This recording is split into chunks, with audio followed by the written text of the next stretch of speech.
दोस्तों, कहानी की शुरुआत होती है अटलांटिक ओशन से, जहां हमें समुद्र के 16,000 फीट नीचे गहराई में एक स्टेशन दिखता है जो कि TRI ओशनिक माइनिंग कॉर्पोरेशन का था। ये कंपनी समुद्र की गहराई में छुपे मेटल और कीमती पत्थरों को निकालने का काम करती थी। इस वक्त यहाँ कुछ लोगों को खोजबीन करने के लिए करीब 90 दिनों के लिए भेजा गया था। यहाँ ये लोग समुद्र की जमीन के सैंपल लेकर उनके बारे में छानबीन करने आए थे, ताकि वो पूरी दुनिया को समुद्र के बारे में ज्यादा से ज्यादा बता सकें और अपनी कंपनी को भी और ऊंचाइयों पर ले जा सकें। इसके बाद सीन शिफ्ट होता है समुद्र में मौजूद 3 लोगों पर, जिनमें लड़की का नाम था विली और इन दोनों आदमियों के नाम थे सिक्स पैक्स और डे जीसस। ये तीनों समुद्र में मौजूद कुछ खास तरह के दिखने वाले पत्थरों का सैंपल ले रहे थे। काम पूरा होने के बाद ये तीनों बेस की तरफ जाने लगते हैं, क्योंकि इनका बेस में जाने का समय हो गया था। जाते वक्त तो ये दोनों सीधे बेस की तरफ बढ़ते हैं, लेकिन जो सिक्स पैक्स होता है उसे एक अजीब सा पानी का कीड़ा दिखाई देता है, जिसे पकड़कर सिक्स पैक्स अपने साथ इसे बेस में ले जाने लगता है। लेकिन इसी बीच डे जीसस के सूट में ऑक्सीजन लेवल कम होने लगता है। ऑक्सीजन लेवल के घट जाने से डे जीसस सही से सांस नहीं ले पाता और इसी वजह से वो कुछ कह भी नहीं पाता।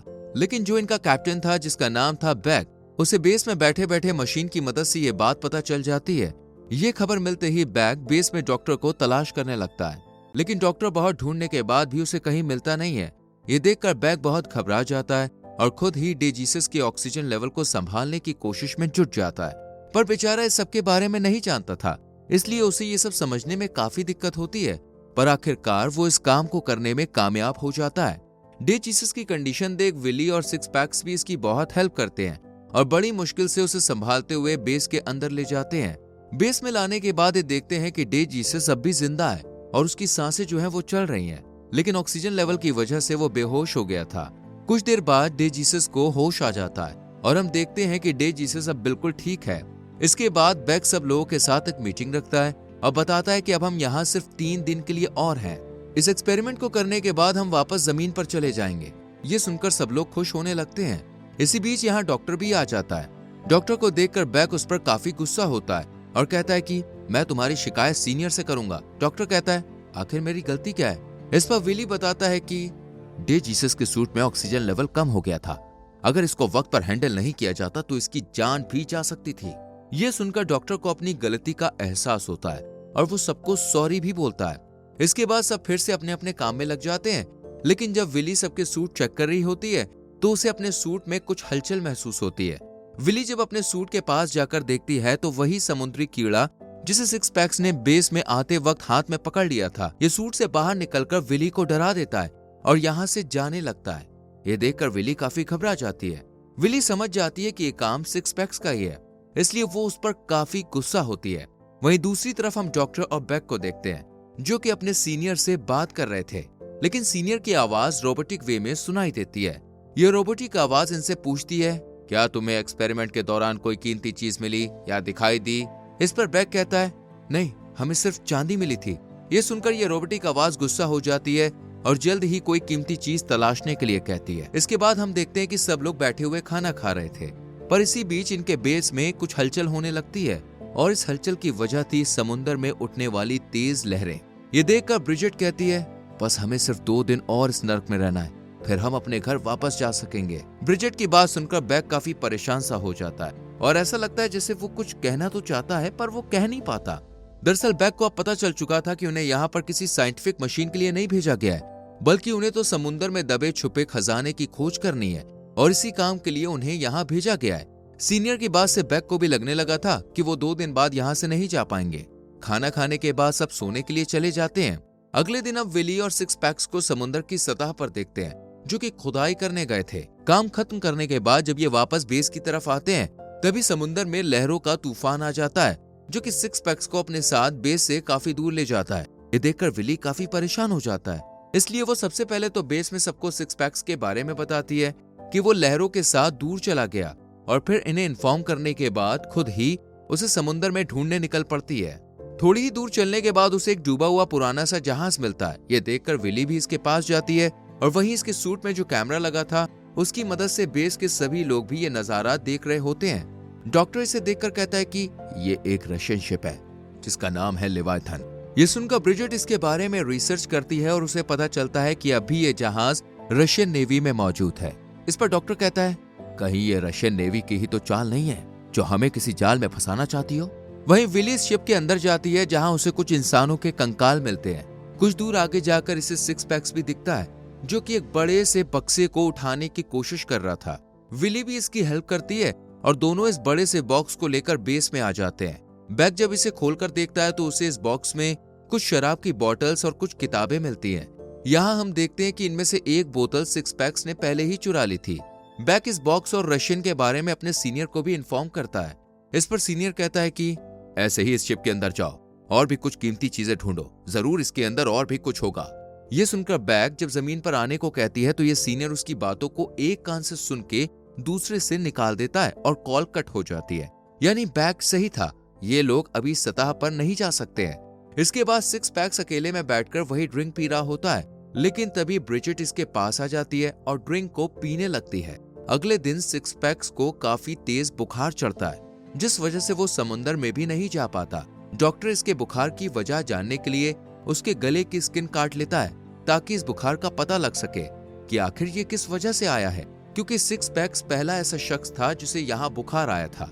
धीरे धीरे सिक्स पैक्स की कंडीशन खराब होती जाती है और उसे बुखार के साथ साथ पूरी बॉडी में खुजली होने लगती है। डॉक्टर भी इसकी ये कंडीशन को समझ नहीं पाते, इसलिए वो बैग को इस सबके बारे में बता देते हैं। ये देखकर बैग सबका चेकअप करवा के ये पता लगाने की कोशिश करता है कि और किसी को ये बीमारी तो नहीं है। वहीं दूसरी तरफ ब्रिजेट की भी हालत खराब हो जाती है। ये देखकर डॉक्टर सबको चेक करता है, लेकिन सभी की कंडीशन वहां नॉर्मल निकलती है। इसके बाद जब ब्रिजेट की बारी आती है तो बैग डॉक्टर को अपने साथ ले जाता है, जिस वजह से ब्रिजेट का चेकअप नहीं हो पाता। डॉक्टर सीनियर को बताता है कि आज तक मैंने ऐसी बीमारी को नहीं देखा। वहीं दूसरी तरफ हम देखते हैं कि ब्रिजेट को वॉमिट हो रही है। ब्रिजेट की कंडीशन देख विली उसे संभालती है और जल्दी से डॉक्टर को बुलाने चली जाती है। लेकिन डॉक्टर के पास जाने से पहले जब वो सिक्स पैक्स के पास जाती है तो देखती है कि उसका शरीर जो है वो गलने लगा है। ये देखकर विली रोने लगती है। जब ये लोग ब्रिजेट के पास आते हैं तो देखते हैं कि ब्रिजेट अब इस दुनिया में नहीं रही, इसलिए ये लोग सिक्स पैक्स और ब्रिजेट को एक साथ रख देते हैं। लेकिन जब डॉक्टर बाद में इनके पास आकर इन्हें देखता है तो इन दोनों का शरीर जुड़कर एक जानवर की तरह बन गया होता है और इसकी वजह थी वो घातक बीमारी। ये सब तय करते हैं कि बॉडी को बेस से बाहर फेंककर हम अपनी जान बचा लेंगे, लेकिन तभी ये इन पर अटैक कर देती है। पर जैसे तैसे आखिर ये इन्हें बेस से बाहर निकालकर फेंक देते हैं, पर इस जानवर का एक पार्ट यहीं रह जाता है। डॉक्टर इन सबसे कहता है हो सकता है कि इस बीमारी में उलझकर रशियन का जहाज और उसके लोग भी मारे गए होंगे। ये सुनकर सब लोग सिक्स पैक्स का सामान तलाशते हैं। इन लोगों को वही शराब की बोतलें मिलती हैं जिसे लेकर ये लोग जब बैग के पास जाते हैं तो बैग समझ जाता है कि इस बीमारी की जड़ ये ड्रिंक ही है। इसके बाद सीन शिफ्ट होता है डे, जीसस और जस्टिन पर, जो कि किचन में पेट पूजा करने के लिए गए थे। पर तभी इन पर वही जानवर का टुकड़ा जो कि अब जानवर में बदल गया था, वो डे जीसस पर अटैक कर देता है और इसे चबाकर खाना शुरू कर देता है। लेकिन जब सब लोग उसकी हेल्प के लिए आते हैं तो देखते हैं कि जीसस तो उसके पेट में उतर चुका है और अब वो जानवर यहाँ से भागकर कहीं और छुप गया है।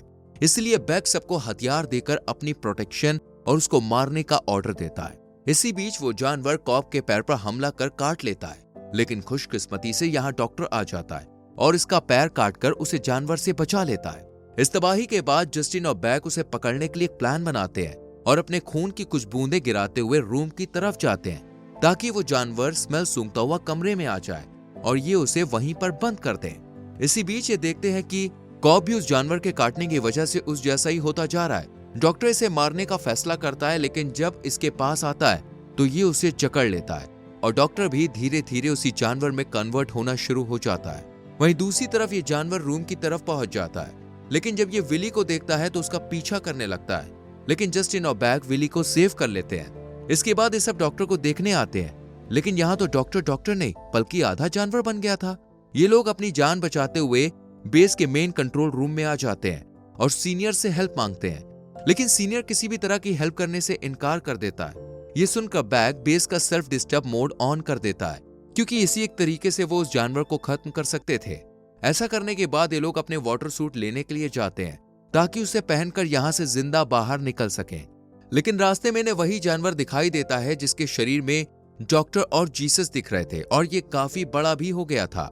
ये जानवर विली पर अटैक कर उसे पकड़ लेता है, पर बैग उसे बचाकर यहाँ से ले जाता है।